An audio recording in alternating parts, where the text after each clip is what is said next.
কেজরিওয়ালের গ্রেফতারের পর কিন্তু সরগরম রয়েছে দিল্লির রাজনীতি। অন্যদিকে কেজরিওয়ালকে দিল্লি আদালতে পেশ, রাউজ অ্যাভিনিউ কোর্টে পেশ করা হলো দিল্লির মুখ্যমন্ত্রীকে।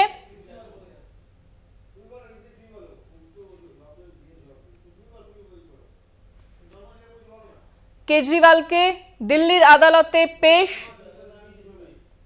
রাউজ অ্যাভিনিউ আদালতে পেশ করা হলো কেজরিওয়ালকে। গতকাল তাকে গ্রেফতার করা হয় আবগারি দুর্নীতি মামলায়। এর আগেও তাকে বেশ কয়েকবার তলব করা হয়েছিল কেন্দ্রীয় এজেন্সির পক্ষ থেকে, তবে এবার গতকাল তাকে গ্রেফতার করা হয়।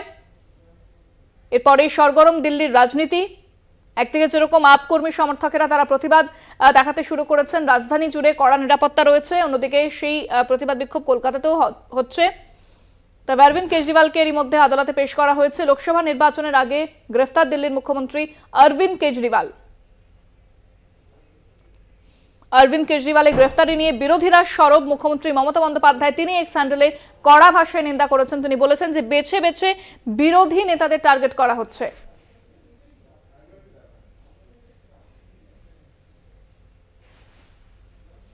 ফোনে রয়েছেন আমাদের প্রতিনিধি জয়ন্ত চৌধুরী। জয়ন্তদা, এখনো পর্যন্ত কি আপডেট পাওয়া যাচ্ছে?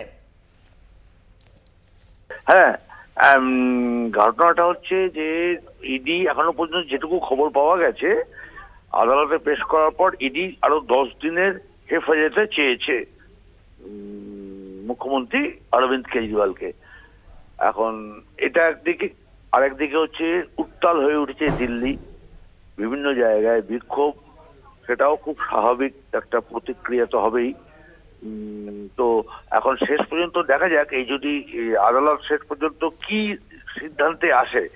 তবে রাজনৈতিক যে বিষয়গুলো সামনে আসছে সেগুলো আদালত যাই সিদ্ধান্ত নিক না কেন, সেগুলোর কিন্তু যৌক্তিকতা একেবারে উড়িয়ে দেওয়া যায় না। সেটা হচ্ছে যে বিষয়টা সামনে চলে আসছে যে ইন্ডিয়ার পক্ষ থেকে ইতিমধ্যে নির্বাচন কমিশনে অভিযোগ জানাতে যাচ্ছে ইন্ডিয়া যে জোট তৈরি হয়েছিল তার মধ্যে তো একজন শরিক আপ ছিল, তারা জানাতে যাচ্ছে অভিযোগ যে নির্বাচন কমিশন যখন নির্বাচন ঘোষণা করে দিয়েছে, অর্থাৎ আদর্শ আচরণবিধি একবার কার্যকর হয়ে গেছে, সেই সময় এই ধরনের ধরপাকড় অতি সক্রিয়তা কেন্দ্রীয় এজেন্সি, এটা কতটা আইনি বৈধতা রয়েছে সেইটাকে নিয়েই অভিযোগ জানিয়ে তারা যাবে বলে ঠিক করেছে ইন্ডিয়া জোটের পক্ষ থেকে।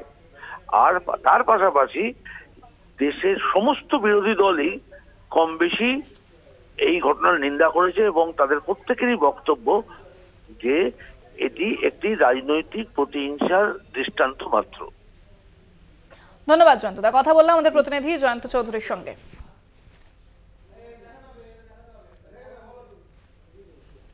রাউজ অ্যাভিনিউ কোর্টে পেশ করা হলো দিল্লির মুখ্যমন্ত্রী অরবিন্দ কেজরিওয়ালকে। গতকাল তাকে গ্রেফতার করা হয় আবগারি দুর্নীতি মামলায়। বৃহস্পতিবার রাতেই গ্রেফতার হন তিনি। আজ আদালতে পেশ করা হলো অরবিন্দ কেজরিওয়ালকে। লোকসভা নির্বাচনের আগে দিল্লির রাজনীতিতে অস্থিরতা, যেখানে অরবিন্দ কেজরিওয়াল গ্রেফতার হলেন। রাউজ অ্যাভিনিউ কোর্টে পেশ করা হলো দিল্লির মুখ্যমন্ত্রী অরবিন্দ কেজরিওয়ালকে।